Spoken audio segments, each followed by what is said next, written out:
My name is Ryan G, and this is Ryan Rants.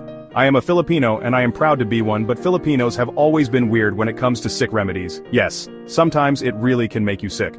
Take for example the story of the famous Filipino stand-up comedian Jokoy. His mom used Vicks Vapor Rub for most of his illnesses, even for insomnia. His mom would apply this thick menthol rub on top of his eyelids to make him sleep. Opening your eyes would be painful then, so there is no choice but to keep it closed and you sleep your way in pain. But that's not all. Even circumcision was different. We didn't even follow how Jesus was circumcised in the Bible.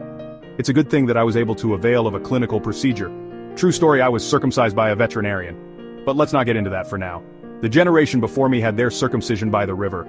A so-called medicine man will make young men chew guava leaves and have their foreskins placed on top of a rock. Then a sharp, old-fashioned razor will then be placed on top of the foreskin. Then bam! Old man would hit the razor with a piece of wood, split foreskin into half. Young man is made to run in the shallow riverbank waist deep while half his body swims in his own blood, and as soon as the bleeding slows down, he will be made to spit the chewed-up guava leaves on his own bleeding penis. They call the method pukpak. I heard my circumcision cut was called the German cut, but for lack of explanation I assume it's called that because it's probably how German shepherds were circumcised, because a veterinarian circumcised me. Now this is the disgusting part. I was born to have asthma, and during my time there is not much to do about it. My parents were desperate. The doctors can't cure me and they went for faith healers. At one point, they were advised to feed me toasted lizard. Yes, the one that crawls in your walls and ceiling. I knew this because my fat sister kept teasing me about it when I was young. I never believed it until I was old enough to confront my mom. To my demise, she admitted it.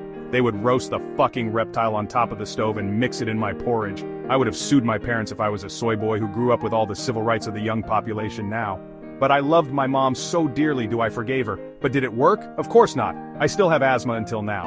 And since the toxic machismo part of my race would believe that eating bizarre things equates to aphrodisiac, I can only take comfort in it because I ended up to be an animal under the sheets. With no proof of it, the stupid in me takes pride in eating lizard and being circumcised by a veterinarian. This is a true story. If you have stories like this and if you want more relatable experiences, please hit the subscribe button. Stay tipsy.